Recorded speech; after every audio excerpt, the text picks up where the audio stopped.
बीड तालुक्यातील ताडसोन्ना गावात धनगर समाजाचे आराध्य दैवत संत विठ्ठल बिरोबा बिरदेव यात्रा महोत्सव मोठ्या उत्साहात पार पडला। या यात्रेत बीड जिल्ह्यातील विविध भागातून वीरू पुजारी आणि भाविक मोठ्या संख्येने सहभागी झाले।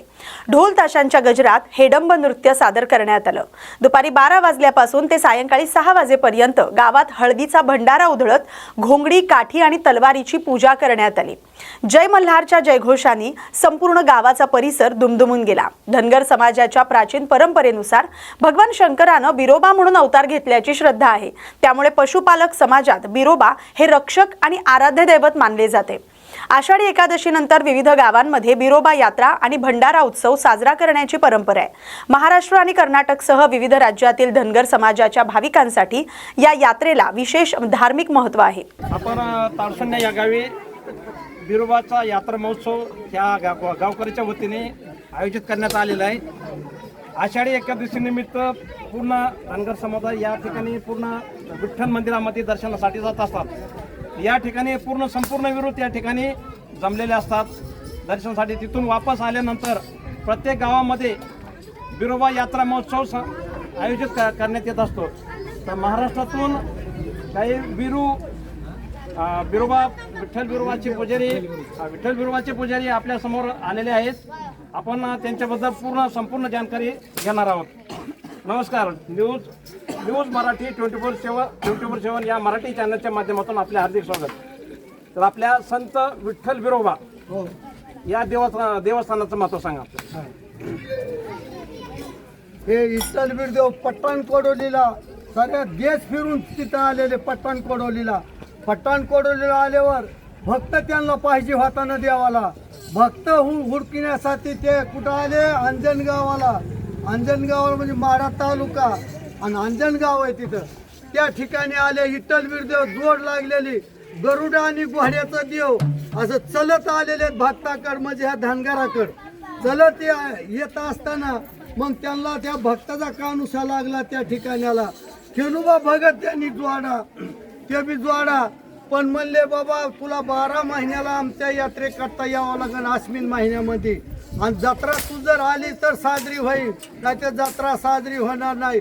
भक्त लोकांचा उद्धार करण्याकरता देवानं अवतार धरला आणि त्या भक्ताकडे आल्यावर त्यांनी सुद्धा पण देवा म्हणले माझ्याच्याने एवढं वजन तुमचं झेपायचं नाही, तुमचं कठीण वजन आहे पण असू दे म्हणले तू काय घाबरायचं नाही। माणसाच्या रूपात देव आलेले होते, तो घाबरायचा नाही म्हणले। वरचं भांडार झोकायचा आणि नागिन तलवार पोटावर फिरवायची भक्त लोकांचा हिगीन दूर होईल असं म्हणून प्रत्येक ह्याच्यामध्ये गावोगाव आमचे जे समाज आहे धनगर समाज ही देवाची यात्रा काढतात का तर 12 महिन्याचं सुख लाभावं म्हणून लेकरा बाळाला।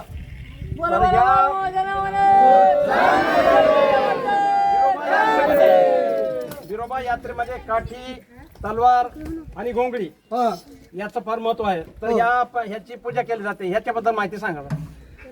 मग खेलुबा भगत जोड्यापासून ते पंढरपूरला आला।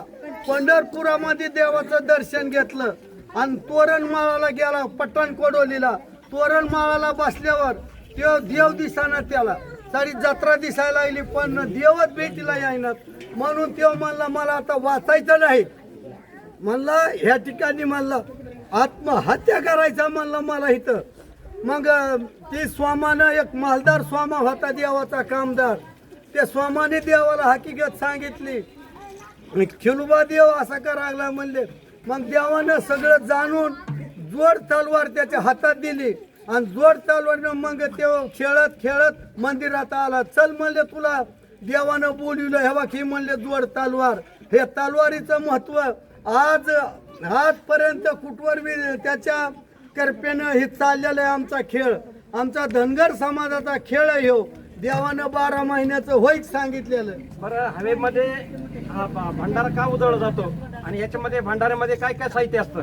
भंडारामध्ये हे एक हळकुंडाचा भंडार आहे आणि हे जर रंग कसा बी पिवळा आकाशाला भिडतोय रंग ह्याचा ही कुणाला कळत नाही, मनुष्याला काय कळणार नाही पण देवाला सगळी जाण आहे त्याची। देव विठ्ठल बिरदेव सगळ्यामध्ये श्रेष्ठ देव आहेत आणि ते देवाला सगळं पावन होतंय म्हणून त्यांनी भंडार म्हणजे म्हणलं हे मला पोटावरच नाही लावायचा ही खायला बी भांडार जमतो. 12 विद्याचा भांडारा ह्यो कुठवर बी जरी हे केला तरी त्याला जखम होत नाही ह्या भांडारामुळं. ती तलवार आहे जोड, ती कशी बी जरी फिरवली पोटावर तर त्याचा काय त्याला हे होत नाही, इजा होत नाही. असा विठ्ठलवीर देवाचा महिमा थोर जगामध्ये अवतारलेला आहे. बरं, विठ्ठल बिरोबाचे मंदिर महाराष्ट्रामध्ये कुठे कुठे आहेत? महाराष्ट्र व्यतिरिक्त हे भारतामध्ये कुठे आहेत?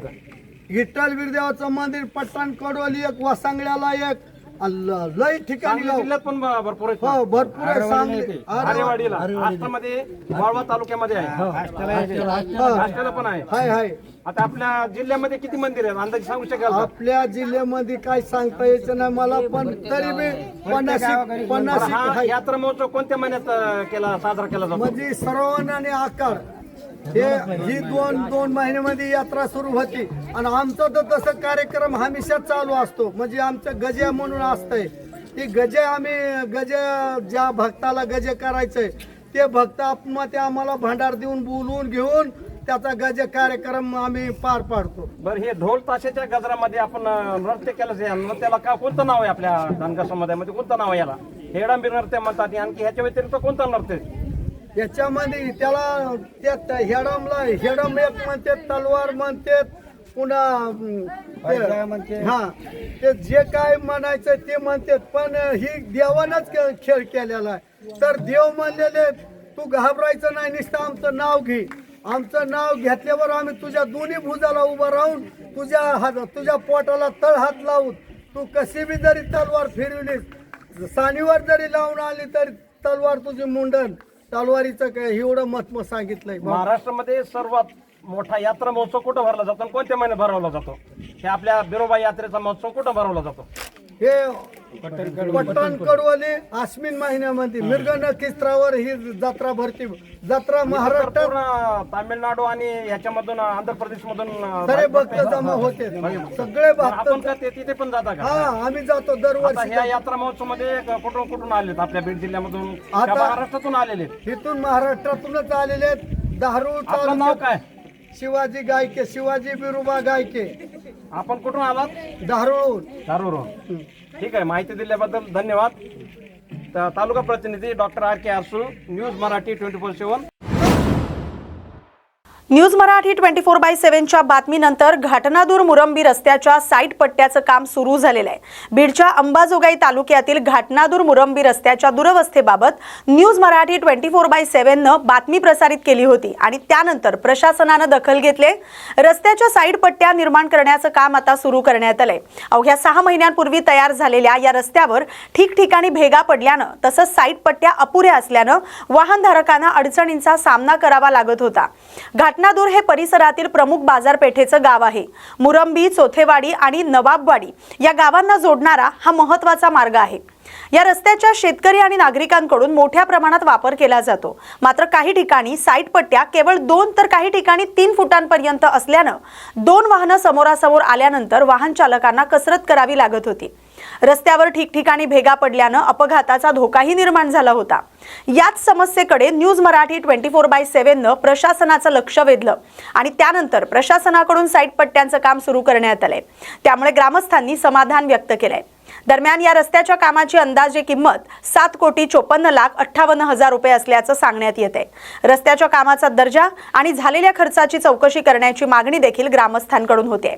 न्यूज मराठीच्या बातमीनंतर प्रत्यक्ष कामाला सुरुवात झाल्यानं नागरिकांमध्ये समाधान असलं तरी रस्त्याच्या उर्वरित समस्या आणि कामाच्या गुणवत्तेबाबत प्रशासन पुढील काय कार्यवाही करते याकडे सर्वांचं लक्ष लागलंय.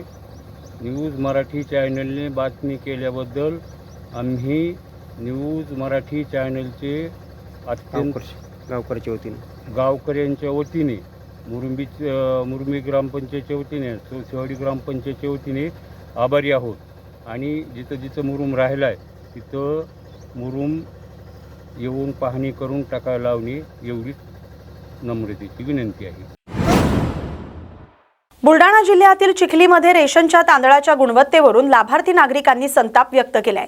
रेशन दुकानातून मिळालेला तांदूळ हा निकृष्ट दर्जाचा आणि खाण्यायोग्य नसल्याचा आरोप करत काही लाभार्थ्यांनी थेट तहसील कार्यालय गाठलं।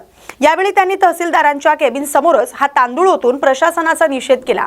या तांदळाची खिचडी तहसीलदारांनी त्यांच्या बायका पोरांसोबत खावी, मग आम्ही सुद्धा खाऊ, आमच्या कोंबड्यांतही हा तांदूळ कोंबड्या खात नाही असा शब्द संतप्त व्यक्त केलेला आहे। लाभार्थ्यांनी रोष व्यक्त केलाय। रेशन दुकानातून मिळालेला तांदूळ खराब, चरीयुक्त आणि खाण्यायोग्य नसल्याचा दावा यावेळी करण्यात आलाय। बुलडाणा जिल्ह्यातील स्वस्त धान्य दुकानांमधून वितरित होणाऱ्या धान्याच्या गुणवत्तेबाबत यापूर्वी देखील नागरिकांकडून तक्रारी करण्यात आल्याचं सांगण्यात येत आहे आणि याच पार्श्वभूमीवर चिखलीतील लाभार्थ्यांनी निकृष्ट तांदळाचा नमुना तहसील कार्यालयात आणत प्रत्यक्ष प्रशासनाचं लक्ष वेधलंय। जे धान्य जनावरही खाणार नाही ते माणसांच्या ताटात देऊन त्यांच्या आरोग्याशी खेळणार का, असा संतप्त सवालही नागरिकांनी उपस्थित केलाय। या प्रकारामुळे सार्वजनिक वितरण व्यवस्थेतील धान्याच्या गुणवत्तेचा मुद्दा पुन्हा एकदा ऐरणीवर आलाय। माझं नाव लता प्रदीप भालेराव। बरं, काय सांगसाल या ठिकाणी तुम्ही तांदूळ तहसीलदाराच्या दरवाजामध्ये टाकलेले आहेत? हो, काय सांगणार? मी हे सांगणार आहे की हे तांदूळ नेमके माणसाला खायचं वाटप देता तुम्ही, तर हे माणसाने खायचं की जनावरांना टाकायचंय? प्रत्येक वेळेस राशन असंच भेटतं, त्यात मक्काही भेटते। मक्का कोण खाणार? जनावर आहेत का माणसं? माणसांसाठी मक्का आहे की ज्वारी गहू आहे? ज्वारी गहू कुठं आहे?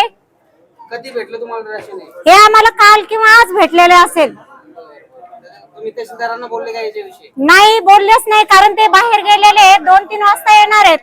बाहेर गेलेले? हो, कोणी सहकारी मिळाले नाही, कोणी ते एक मॅडम होत्या, त्यांनी लेखी पत्र मागितलं। मग त्यांना लेखी पत्र कशाचं द्यायचं हे माहिती नाही की हा आपला न्याय आहे की अन्याय आहे आमच्यावरती, हे सांगा तुम्ही। तुम्ही जर खायचं झालं हे असे लेख। मी प्रियंका मधुकर सोनकुसे, निरीक्षण अधिकारी चिखली। बरं, काय सांगसाल या ठिकाणी हे जे धान्य आणून टाकलेले आहे तहसीलच्या दारात? धान्याबद्दल त्यांना तसं धान्य चांगलं आहे पण ब्रोकन आहे। त्यांना तसं सांगण्यात आले की तुम्ही निवेदन द्या, आम्ही ते वरती फॉरवर्ड करू आणि जे होईल त्याची कारवाई समोर करण्यात येतील। हे जे आता मटेरियल येते तर याच्यावर तुम्ही असं अगोदर शहानिशा वगैरे होत नाही का तुमच्या माध्यमातून? नाही, हे भंडारा गोंदियामधला CMRचा तांदूळ आहे, तिकडून तो डायरेक्ट आपल्याला येतो आणि ते डायरेक्ट मग दुकानात डिस्ट्रीब्यूट होतो। नवी मुंबईतील कृषी उत्पन्न बाजार समितीमध्ये लसणाची आवक कमी झाल्यानं घाऊक बाजारातील लसणाच्या दरात वाढ झाली। सध्या लसणाला प्रति किलो 80 ते 150 रुपये असा घाऊक भाव मिळतोय। गेल्या काही दिवसांपासून बाजार समितीत लसणाची आवक तुलनेनं घटली आहे। मागणीच्या तुलनेनं उपलब्ध साठा कमी होत असल्यानं त्याचा परिणाम दरावर झालाय। आवक आणखी कमी झाली आणि मागणी कायम राहिली तर आगामी काळात लसणाच्या दरात आणखी वाढ होण्याची शक्यता व्यापाऱ्यांनी व्यक्त केली आहे। त्यामुळे या दरवाढीचा परिणाम किरकोळ बाजारातील ग्राहकांनाही जाणवण्याची शक्यता आहे। मार्केट की स्थिति खराब है। लहसुन का भाव है नीचे में 80 से लेके ऊपर में 175 रुपए तक, जो लास्ट वीक भी वही था। लेकिन इधर कस्टमर ही नहीं है। गवर्नमेंट ने जो ये 5-6 साल पहले निर्माण हटा दिया ना, तो उससे कोई कस्टमर इधर आ ही नहीं रहे। मार्केट का व्यापार भी 50% से भी कम हो गया है। नहीं पड़ा, मेन नियमन हटाने से फर्क पड़ा है। जो किसान के लिए नियमन हटाया था, लेकिन उसका फायदा दूसरे लोग डायरेक्ट मंगा के कर रहे हैं। उसमें किसानों को भी नुकसान ही है नियमन हटाने से। बहुत है, कम नहीं आ रहे हैं क्योंकि उनको वो डायरेक्ट माल मंगा रहे हैं और वो मार्केट का पैसा रोक के डायरेक्ट वालों से माल मंगा के उधर धंधा कर रहे हैं, लेकिन मार्केट के पैसे उनको देने का नहीं है। ये सब गवर्नमेंट की वजह से ही हो रहा है। नियमन हटा दिया उसके लिए। रेट नहीं कि रेट का फर्क नहीं पड़ता है, कस्टमर आता नहीं आता, वो 50% भी रह गया कस्टमर अभी। आपका नाम? दीक्षित शाह।